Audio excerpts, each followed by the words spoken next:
Great Yorkshire Business on Great Yorkshire Radio. So there's a great saying that thinking is the hardest thing to do. And today I'm sat with Louisa Seymour from Puretas. We're going to be talking about thought leadership. But before I do that, Louisa, and we're finding getting a bit more depth, you've actually implemented this with sort of major companies. Who have you worked with? I've worked with Deloitte. We did a piece of thought leadership that was called Look Before You Leap. It was actually a piece of global thought leadership because we interviewed infrastructure companies all over the world to launch a business intelligence service for Deloitte. But I've actually also used it with Grant Thornton, where we did a big piece into the arbitration sector. But I've also used it with SMEs because my background is quite interesting in that not only have I done strategic marketing for a lot of really major brands, but I've also led an insight function for a big government department. So that's really why we're able to offer thought leadership as a specific service that is maybe a bit different from a number of other agencies that are operating in the Yorkshire market. Okay, so tell me more then. What does thought leadership actually mean then? Because there'll be people out there that just think it's a bit of a sat around a room thinking, but it's not about that. It's actually about generating business, isn't it, I guess? It is, but if you look at the definition of thought leadership, it sounds a bit esoteric, but actually the definition of thought leadership is a way a business can give itself a real unique positioning by being an authority in their specialist field. And what it does is it drives up conversion rates, it drives up the number of sales meetings you get, and it drives up the quality of the conversations you're having. So actually, it tends to get you more business from your customers, as well as a whole bunch of new business from the prospects you're pursuing. So how do you go about working with a company and implementing this then? What's the process? Well, it's a fairly straightforward process, and what I'll do is I'll run through the whole complete process. Essentially, the first thing you do is once a company has decided that what they want to do is get that unique positioning and make themselves really stand out from the crowd, the first thing is to do a bunch of desk research and find out where the clear water is in their field. So find out absolutely everything that anyone is talking about or has talked about in that sector. What you do then is you go back in and you sit down with the commercial guys and the marketing guys and any stakeholders they might pick, and you align the gaps in the market with the business objectives of the company. So, for example, when we did it for an SME, they needed to get more referrals. So we looked at finding a nice space in the market, which was how SMEs can be investable. And we sense checked that with some investors and bankers before we actually went out and did the project.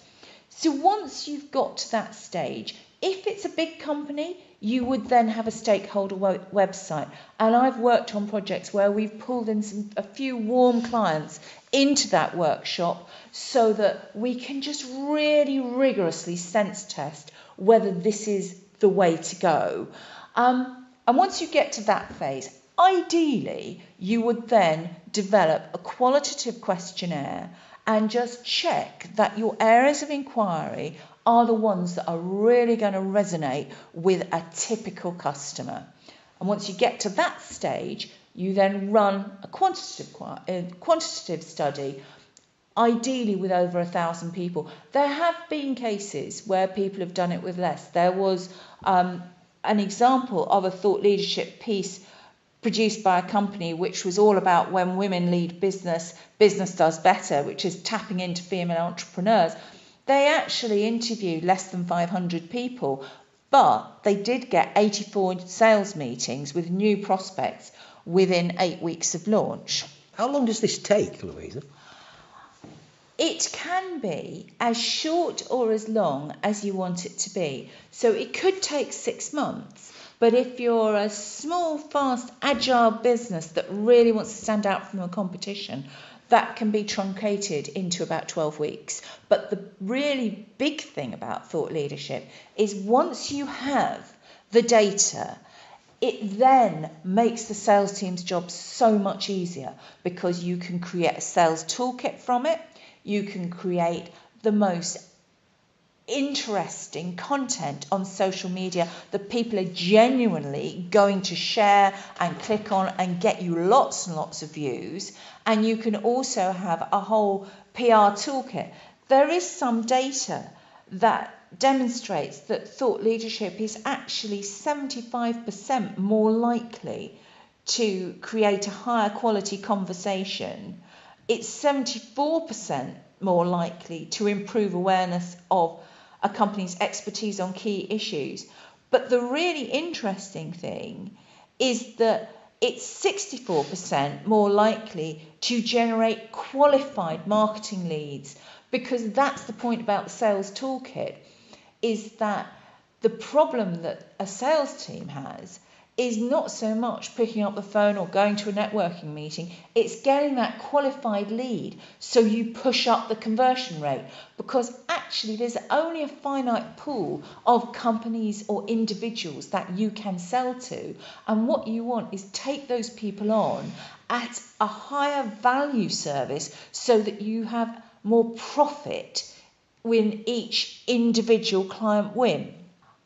One of the other things that is important about thought leadership, which is something we absolutely found out at Deloitte, is that it's got a very, very, very long life cycle. So you can keep using that same data and that same report for 1 year really effectively, and actually up to 2 years with slightly less impact going forward. I mean, I have to say, I've worked for clients where we've done a piece of thought leadership and it has transformed their turnover and has really kick-started their growth quite significantly to the level of doubling revenue within 12 months.